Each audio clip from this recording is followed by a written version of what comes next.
வேதம் வாசிப்போம். தினம் ஒரு அதிகாரம். புதிய ஏற்பாடு.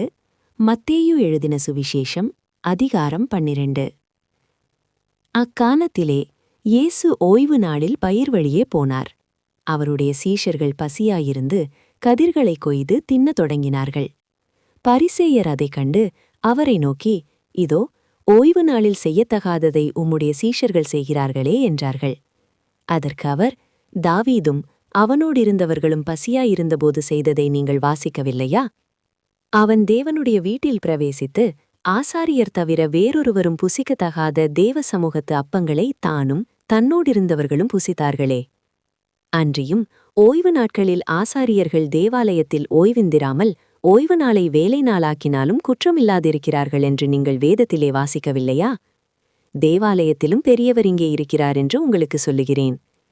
பலியையல்ல இரக்கத்தையே விரும்புகிறேன் என்பதின் கருத்து இன்னதென்று நீங்கள் அறிந்தீர்களானால் குற்றமில்லாதவர்களை நீங்கள் குற்றப்படுத்த மாட்டீர்கள். மனுஷகுமாரன் ஓய்வு நாளிக்கும் ஆண்டவராயிருக்கிறார் என்றார். அவர் அவ்விடம் விட்டு போய் அவர்களுடைய ஜப ஆலயத்தில் பிரவேசித்தார். அங்கே சூம்பின கையையுடைய மனுஷன் ஒருவன் இருந்தான். அப்பொழுது அவர் மேல் குற்றம் சாட்டும்படிக்கு ஓய்வு நாளில் சொஸ்தமாக்குகிறது நியாயமா என்று கேட்டார்கள். அதற்கு அவர், உங்களில் எந்த மனுஷனுக்காகிலும் ஒரு ஆடு இருந்து அது ஓய்வு நாளில் குழியிலே விழுந்தால் அதை பிடித்து தூக்கிவிட மாட்டானோ? ஆட்டை பார்க்கிலும் மனுஷனானவன் எவ்வளவோ விசேஷித்திருக்கிறான். ஆதலால் ஓய்வு நாளிலே நன்மை செய்வது நியாயம்தான் என்று சொன்னார். பின்பு அந்த மனுஷனை நோக்கி, உன் கையை நீட்டு என்றார்.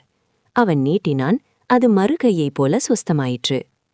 அப்பொழுது பரிசேயர் வெளியே போய் அவரை கொலை செய்யும்படி அவருக்கு விரோதமாய் ஆலோசனை பண்ணினார்கள். இயேசு அதை அறிந்து அவ்விடம் விட்டு விலகிப் போனார். திரளான ஜனங்கள் அவருக்கு பின் சென்றார்கள். அவர்கள் எல்லாரையும் அவர் சொஸ்தமாக்கி தம்மை பிரசித்தம் பண்ணாதபடி அவருக்கு கண்டிப்பாய் கட்டளையிட்டார். ஏசாயா தீர்க்கதரிசியின் மூலமாய் உரைக்கப்பட்டது நிறைவேறும்படி இப்படி நடந்தது. அவன் உரைத்ததாவது, இதோ நான் தெரிந்து கொண்ட என்னுடைய தாசன், என் ஆத்துமாவுக்கு பிரியமாயிருக்கிற என்னுடைய நேசன். என் ஆவியை அவர் மேல் அமர பண்ணுவேன். அவர் புறஜாதியாருக்கு நியாயத்தை அறிவிப்பார். வாக்குவாதம் செய்யவும் மாட்டார், கூக்குரலிடவும் மாட்டார்.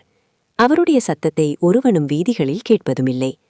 அவர் நியாயத்திற்கு ஜெயங்கிடைக்க பண்ணுகிற வரைக்கும் நெறிந்த நாணலை முறிக்காமலும் மங்கி எலிகிற திரியை அணைக்காமலும் இருப்பார். அவருடைய நாமத்தின் மேல் புறஜாதியார் நம்பிக்கையாயிருப்பார்கள் என்பதே. அப்பொழுது பிசாசு பிடித்த குருடும் ஊமையுமான ஒருவன் அவரிடத்தில் கொண்டுவரப்பட்டான்.